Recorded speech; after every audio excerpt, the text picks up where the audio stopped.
आपला सातारा न्यूजमध्ये सर्वांचे स्वागत। कराड येथील 19व्या राज्यस्तरीय यशवंतराव चव्हाण कृषी औद्योगिक व पशुपक्षी प्रदर्शनास 2024 ला प्रचंड प्रतिसाद। यावेळीच्या आयोजित प्रदर्शनात शेतकऱ्यांना लागणाऱ्या इक्विपमेंटविषयी अनेक नामवंत कंपन्यांचा विशेषतः मोठा सहभाग होता।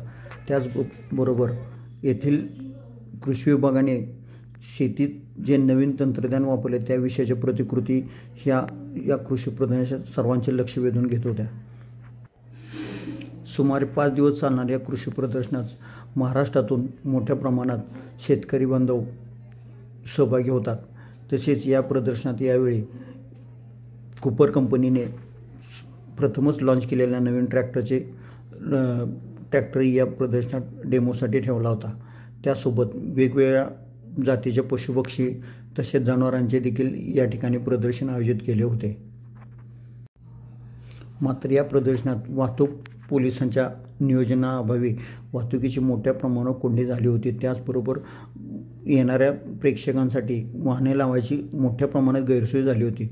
पोलीस प्रशासनाने याकडे व्यवस्थित लक्ष न दिल्यामुळे येणाऱ्या लोकांचे नाहक मनस्ताप सहन करावा लागला।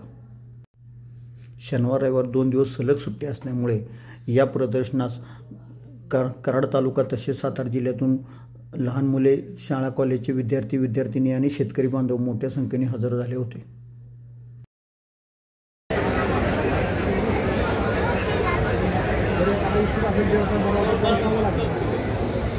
नाही सर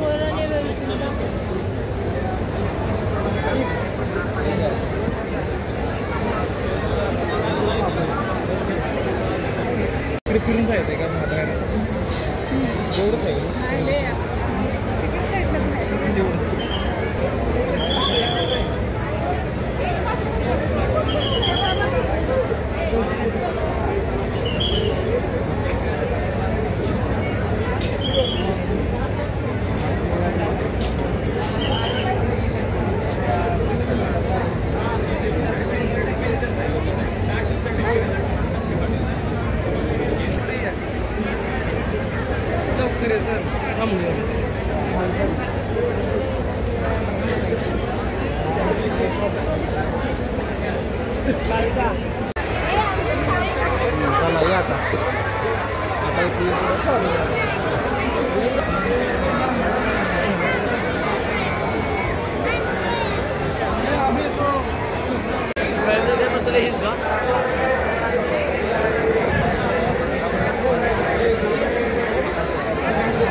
मी साहेबराव जाधव कूपर कंपनीमध्ये काम करतो। कूपर कंपनीनं हा एक 50 HP ट्रॅक्टर लॉन्च करायचा आहे, जानेवारीमध्ये लॉन्च होणार आहे। याच्यामध्ये स्पेशल काय कूपरचं इंजिन आहे जे 100 वर्ष जुनं आहे, प्रोवन इंजिन आहे। करारोचं ट्रान्समिशन आहे ते प्रोवन आहे, मीटरचं हायड्रॉलिक आहे ते प्रोवन आहे। याच्यामध्ये शेतकऱ्यांना त्रास होऊ नये म्हणून आम्ही फॉरवर्ड रिव्हर्स दिला आहे। नेहमी गिअर बदलायला लागतात, ते बदलता येत नाही म्हणून ते दिलं आहे। दुसरं लिफ्टोमॅटिक आहे याला आणि याचा ॲव्हरेज चांगला आहे ट्रॅक्टरचा।